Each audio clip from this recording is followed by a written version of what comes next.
What's up, everybody? Welcome to SLC Puck. I'm your host, Austin Facer, and it's Sam Cam Sunday, everybody's favorite. Sam, I know you made an appearance on Wednesday, yes, which was a lot of fun. Are you sure you can handle back-to-back episodes? I don't know. It's a lot of pressure. It really is. I mean, thank you for saying that, by the way. I don't think you understand, like, what I go through, the mental and physical anguish that I go through to do SLC Puck twice a week, every week, like I have been for, like, 16 months now. Yeah. Maybe longer, actually. Might be coming up on 17. But anyway, yeah, it's tough. So I feel for you. Just hang in there, Sam. Yeah.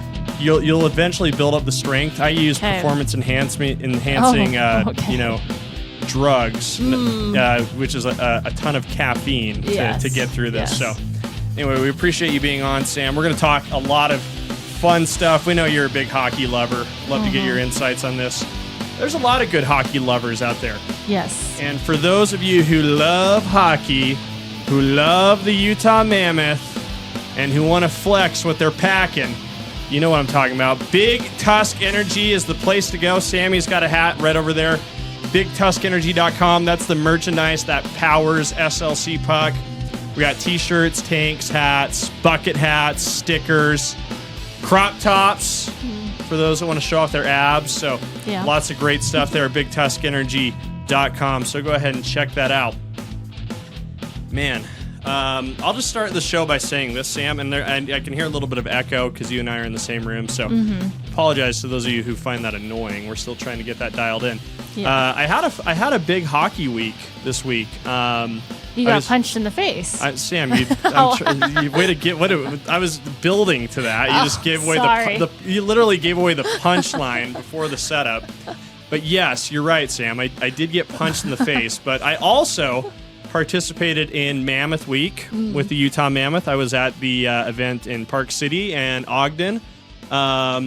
Very fun, very cool to see the turnout there. I had a few people come up to me in Ogden, and I think a couple in Park City as well, but a few people in Ogden who listened to the show came up and said hi and took pictures and stuff, so that was a lot of fun. So really appreciate those of you who did that, support the team and support me as well. That was great. And then, I played in my men's league game on Friday. The Whiskey Deeks were back on the ice. And I did say the name now, but I don't care anymore. I was trying to conceal that from the SLC Puck listeners for a while, but I'll just say it now. 6-0 smashing we took at the hands of a team that probably should have been in the upper division. Yeah. And it was tough game, but perhaps the highlight of the game was, like, as you said, me getting punched in the face. So I'll just spell out like what happened. I took kind of a long break from playing hockey. Like I played from age 8 to 18. I've talked about this on the show. And, and then like after high school, I like kind of stepped away from the game, focused on having a life, career, all that. And, gained some LBs, got a little chunky and, I lost a lot of weight, got back into hockey and, I'm still kind of getting my feet under me a little bit. I've been playing now more seriously for a few months now. And because I'm in better shape, I can skate a little bit faster, I'd say, than a lot of the guys I play with, but the skill isn't there yet. It hasn't come back, or maybe it just never was, is the truth. So I had a breakaway on the goalie, and I went to do a deke, and I kind of ate crap and like slid into him and then slid into the net, knocked it off, It was a whole thing. The goalie got pissed off. And he was like, what was that? And I was like, I just fell, dude. And he's like, yeah, what? And we started jawing at each other. And he popped me in the mouth with his blocker on. So I have a cut lip right now. So I don't know if you guys can see this on the video. If you're listening to this on Apple or Spotify, just take my word for it. I have a cut on my lip here. Can a goalie get a penalty? Goalies can get a penalty, but they stay in the game, or another skater goes and sits for him. Yeah. I think he, he didn't get a penalty on that play because I think they just, they each got one. Austin ran into him. The goalie got a pop, 1 for 1, right? Yeah. But he did get a penalty later in the game. That's funny. Anyway, I was really frustrated by not the fact that I got punched in the face. Like, I thought that was kind of cool, but like the fact that like my skills aren't where I want them to be. So I took a private, and if you're listening to this right now, guys, this is all going to build into a conversation about the Utah Mammoth. So just stick with me. But I went and took a private skating lesson, hockey lesson from a guy named Jordan Stone, who played for the Grizzlies. He's involved with the youth program with the Mammoth. He's like a coworker of mine. He's a cool dude. He was willing to work with me one-on-one. And it was a really hard skate. I did not do very well in this skate. Jordan would attest to that.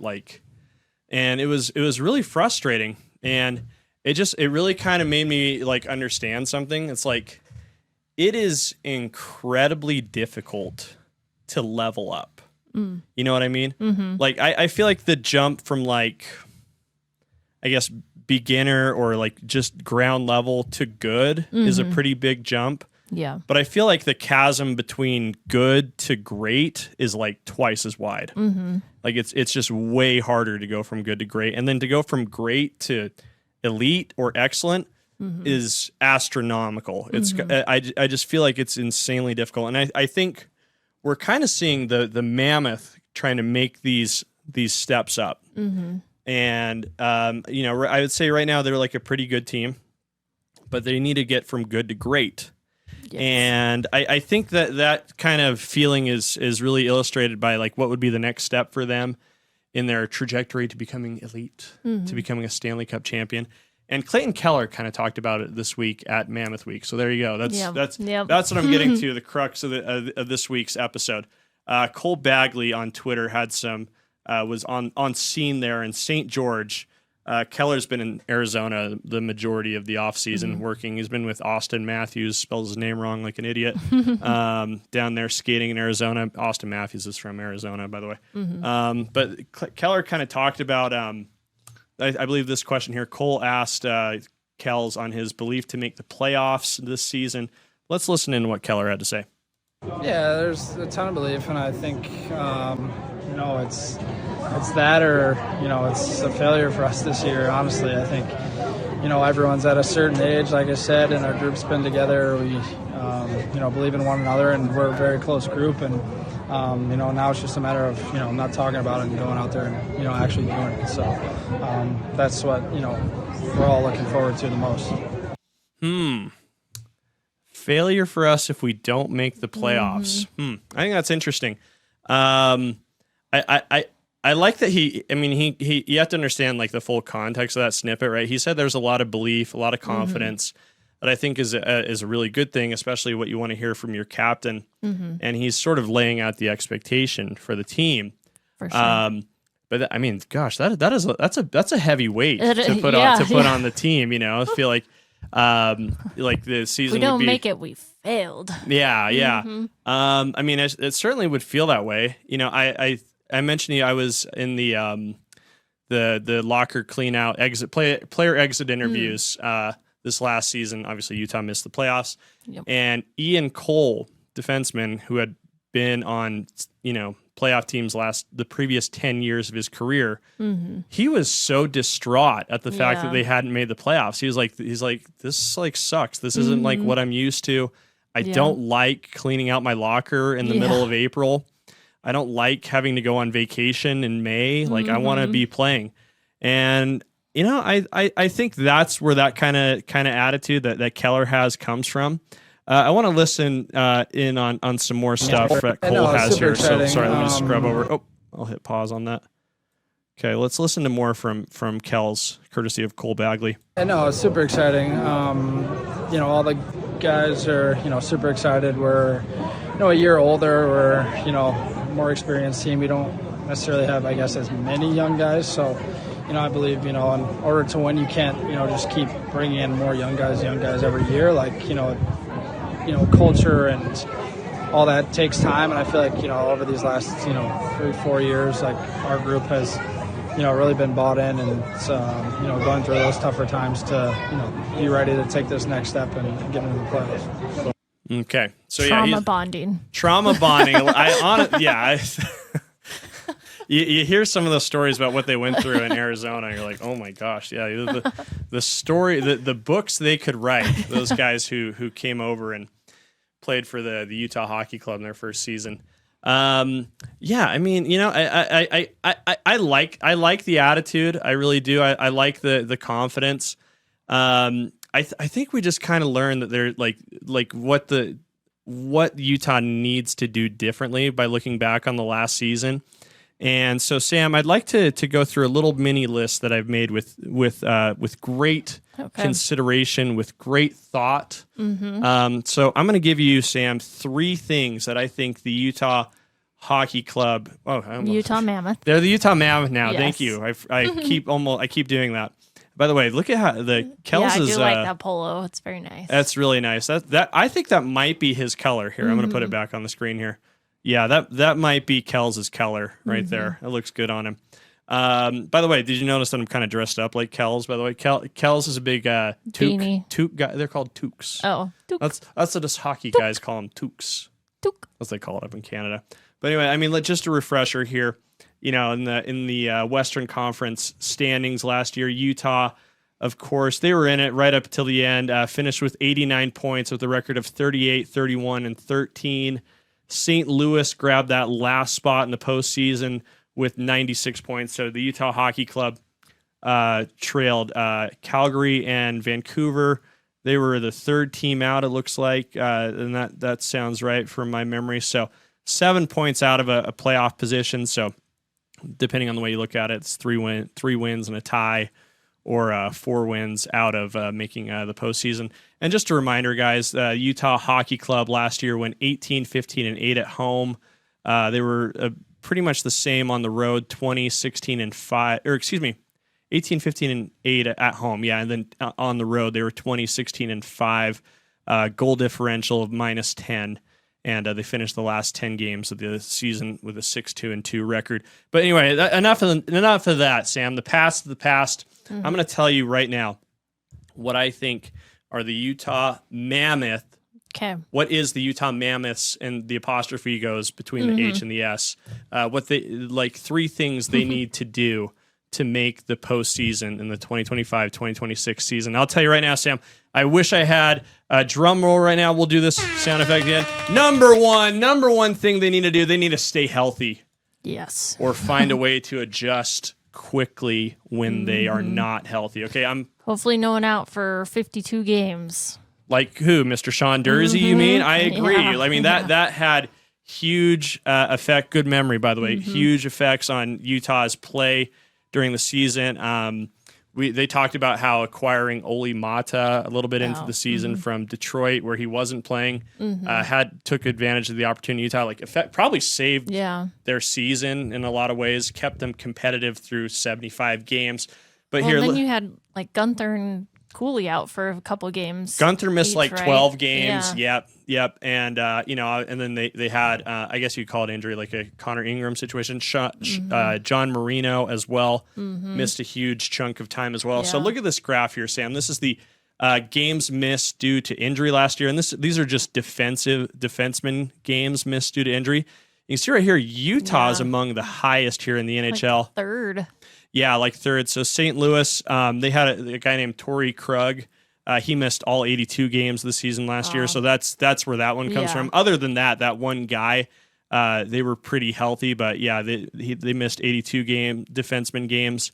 Next was Boston, I believe, Charlie McAvoy, who was in the Four Nations face-off. I think he missed the entire season after the Four Nations face-off, just with an injury he sustained in that tournament, and then just other bumps and bruises along the way. Looks like the Kings suffered a lot of injuries as well, but right there, Utah Hockey Club missed a considerable amount of games at the defenseman position. Looks like they missed 170 games just at defenseman. I should have read that right. Looks like St. Louis, they missed 172. I might be misreading that, but the Utah missed a considerable amount of games at the defense compared to a lot of the other teams in the NHL. But I think they're in a better place to address that this season. I think the depth in the entire organization is a lot better. So, obviously we're looking at, the defensive pairing, Sergachev, Marino, Mata, Dursey, Nate Schmidt, Ian Cole. There are other guys waiting in the wings who can come up if they're in a pinch. I think Dmitry Shimashev is one of those guys, a big Russian boy. Maverick Lamoureux, obviously, is another one. And they have a lot of assets, too, Sam, that they can just, cash in and trade really quick if they need to grab somebody else. So and let's not forget, they also had another experienced defenseman that they signed, whose name I'm forgetting right now. It was one of their signings that they had right at the start of free agency. Scott Pernuovich from the Islanders. Yeah, so they have, and Yusuf Almaki is still technically on the roster. So anyway, they have a lot more depth there at defense they can address, and likewise on offense. There's guys who can plug in and play. But again, staying healthy or adjusting quickly is going to be extremely important for this team. And here's the thing: sometimes there's not a lot you can do. Hey guys, sorry to interrupt all the fun. I just want to remind you about the incredible partnership that SLC Puck has had with Payne Anthony Creative Jewelers and Jonathan's Jewelry for quite a while now. Some of you have been listening and haven't been taking advantage of this. I don't know why. I don't know what the heck's wrong with you people. But here's what you got to do. Just scan this QR code right here in the corner. You'll be entered to win a $250 gift card to either one of those stores. Payne Anthony Creative Jewelers is in Trolley Square. Jonathan's Jewelry, that's up in Cottonwood Heights. Awesome places to get some bling, a ring, anything you might need for your significant other or yourself, really. $250 off. That's not nothing either. And guess what? Here's the best part. I really like this part of the deal. You don't even need to win this sweepstakes to participate in our incredible partnership. All you got to do is show up to either one of those spots. Just drop the name SLC Puck, and they'll knock $100 off your purchase. Just like that. It's easy. It's fun. It's how we do it at SLC Puck. And we want to thank Jonathan's Jewelry and Payne Anthony Creative Jewelers for their support of the show and hockey fans in Utah. Now let's get back to the show. Yeah. Injuries just happen, no one expects to get punched in the face by a goalie during a game, but it happens. And now I have an injury to show for it. But here's the thing. Like when Utah was healthy, they were just better. That's not like a crazy controversial take. Like you can see here, this graph kind of shows where they're missing the bulk of their injuries here. There's Jersey, there's Marino, and then the top graph shows the games missed to injury. The bottom shows the expected goals for. You can see like they're kind of hanging in there when things were really rough in this period. Their expected goals were dipped a lot, and as they got healthier at the end of the year, the expected goals went up quite a bit. So they were a much better team when they're healthier. That doesn't surprise anybody to hear that. Yeah. But obviously, that's the most important thing they have to do to improve from last year. Are you ready for number 2, Sam? Yep. I know you're gonna really be excited to talk about this. I'm okay. pretty sure where this is going. Okay, here we go. Number 2, what Utah needs to do to improve from last season and make the playoffs.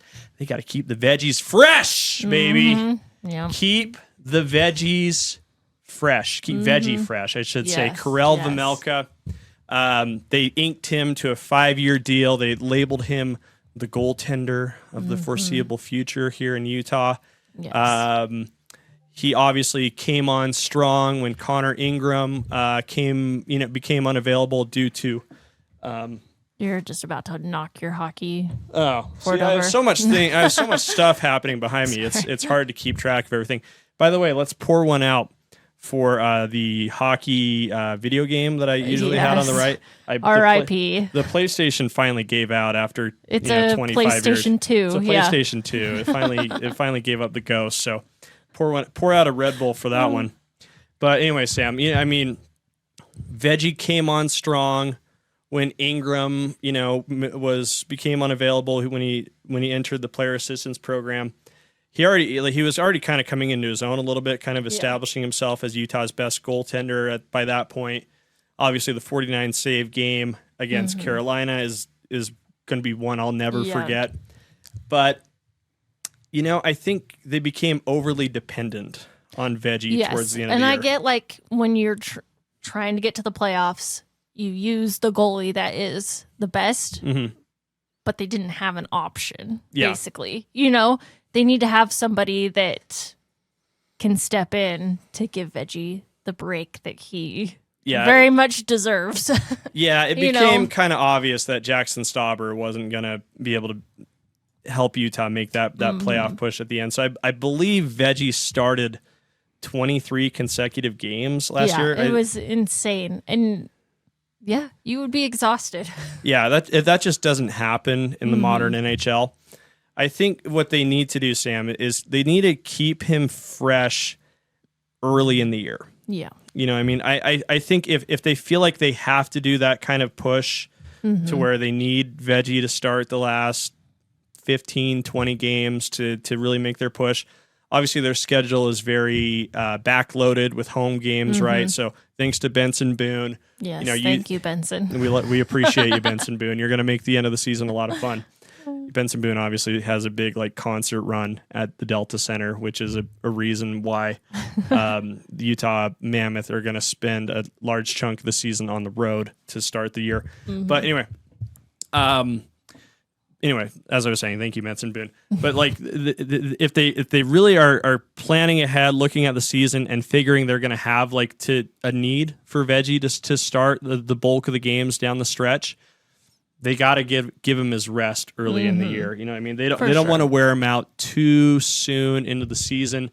They signed Vitek Vanacek from the Florida Panthers. Remember, he was staring down Stuart Skinner in Game 4 of the Stanley Cup Finals, or in the pregame warm-up. That was a lot of fun. But they're going to need him to come in and be effective early in the season. I think we'll need to see him play a little bit, probably. I think what they should really look for is a 50 to 32 game split between the two, and assume that Veggie might take the last 15 to 20.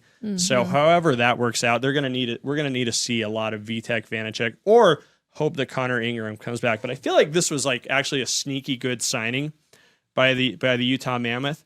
Vitek Vanacek does not suck. For one, he was to be a backup goaltender for a team that won a Stanley Cup. That's a pretty good goalie. You're trusted. Yeah, they're trusted. You are reliable. They wouldn't put someone they wouldn't trust in that position. Yeah. And his stats early in his career kind of show that he was in a place where he could have turned the corner and been a number one goalie for a few years. He was the number one guy in New Jersey in the 2022-2023 season, started 52 games.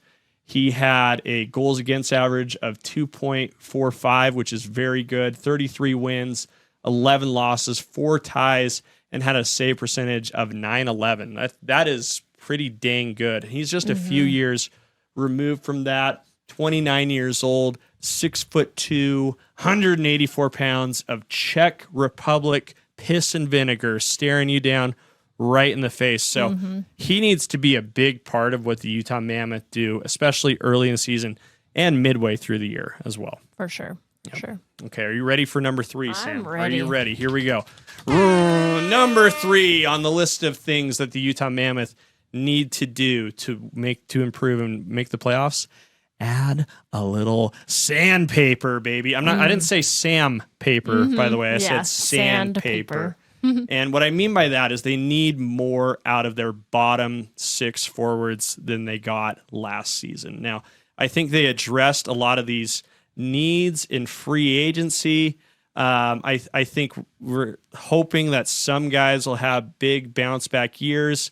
I'm looking at you, Lawson Krause. Shout out to Lawson Krause. He liked one of my comments on TikTok. Wow. Yes. This is so exciting. It wow. is. Oh my God. Sam. We love Lawson. Thank you. You were so you've been talking at a certain volume this whole episode. And then the first mention of Lawson Krause, you jumped at the microphone. You acted like you were going to swallow it. Yeah. Well, thank you. Yeah, we thank you, Lawson Krause, for your support. What was your comment, by the way? It was on the Utah Mammoth's video of Mikhail Sergachev at the zoo with his family. Right. And I commented that the content we wanted to see at the zoo was Mikhail Sergachev with the wild Mongolian horse, who's also named Mikhail. Oh, okay. Smart. And yes, Lawson Krause liked that. I think we'll have to make it happen one day. Hogel Zoo, Utah Mammoth, Mikhail Sergachev. So Lawson Krause really appreciated your knowledge of the animals at the Hogle Zoo. Hey, that's great. I hope that same appreciation for your deranged local trivia translates into a better season. Yeah, he obviously had a down year. If we need to get the Disco Cowboy to give him a motivational pep talk, we will. But I think more sheriff badges. He loves those. He trades people sticks and pucks for those every single game. No kidding. Yeah, you bring him like a sheriff badge or like the like stickers that like the police departments give that say like sheriff. Yeah, he would trade every single game. Amazing. I wonder if he like has a collection somewhere in his he's beautiful got to. home. I'm sure he does. He has a beautiful home, by the way. Yeah, he lives in the 9th and 9th neighborhood. It's really nice. Probably shouldn't have said where he lives, but you won't find him. Jack McBain needs to have a great year as well. And to pop some. He needs to pop some people in the mouth like that goalie did to me. I think Alex Kerfoot, I've loved his game from day one. I think he plays all 3 stages of the game really well, even strength. He can help on the power play. He's probably the best penalty killer on the team. But that might change because now they have one of the best penalty killers in the National Hockey League in Brandon Tanev. Don't forget, we got Kevin Stenlin coming back. And right here on Daily Faceoff, where we're looking, we see Liam O'Brien listed as the 4th line left winger. I think that position, I think, will flow a little bit. People will be in and out of the lineup. I think as he was last season, I think Liam O'Brien is probably going to be a healthy scratch a lot of the time. And I think we'll see guys like Daniil Boot make his NHL debut from Russia. I think there's a really good chance Cole Boudouin could be up. Depending on where he is in training camp, I think TJ Ginla has a really good chance. And don't forget, Caleb Denoye, he thinks he has a chance to make the team as well. He's a very confident kid. I think the training camp battle for this spot right here on the 4th line is going to be out of sight. I don't know like how much the media is going to be able to observe training camp.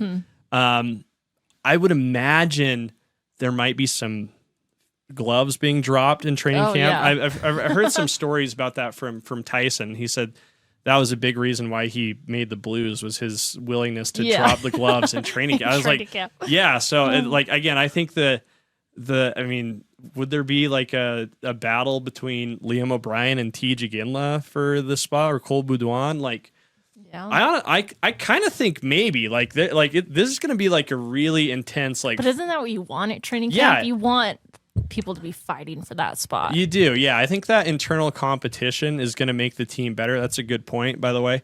I think that's for me like going to be the fascinating story over the next month. Here, get this, Sam.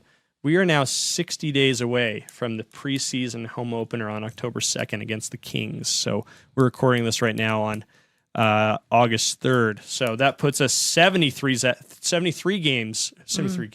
days out from the regular season home opener against the Calgary Flames. So it's getting very exciting. Sam, what do you think of my 3 areas of improvement for the Utah Mammoth to make the postseason? Yeah, I agree. I think those are pretty strong reasons. I'm right as always, aren't I? I always am. Hey, hey, Andre Tourigny, if you need any more, I know he's the Vegas favorite to win the Jack Adams Coach of the Year award. I'm happy to help. Yeah. I'm happy to put some of my own money down as well, just to show how confident I am that this is going to happen. But I feel good about implementing these 3 things. Obviously, I think the team's going to take on a new identity in a lot of ways this year. I think adding like a lot of that grit in Tanev. Let's not forget their depth at defense has been fortified by the addition of Nate Schmidt. I think there's a lot of healthy pressure in the whole lineup as well. I think Keller understands that. Logan Cooley is under a lot of pressure as well. He's got a contract extension coming up. He's going to get a big opportunity to be the first line center on this team, it looks like. Nick Schmaltz is going into a contract year. He needs to have a good year if he wants to stay in Utah or cash in on a big deal next year. Yep, agreed. Yep, fingers crossed. I like Schmaltzy a lot. But it's shaping up to be a fun year, Sam. So again, we're 2 months away. We'll continue to to ramp it up and have some fun. We thank you guys for tuning in. This was episode 131 of SLC Puck. Hopefully my lip heals up soon. It does hurt quite a bit right now, especially like when I chew. But anyway, you guys don't care. You can follow me on SLC Puck on all social media platforms. Don't forget Big Tusk Energy for merch. And stay true to yourself. And go with grace and go with God. It's just something like you'd say to like an astronaut as they board the rocket. But anyway, hey, see you later, guys.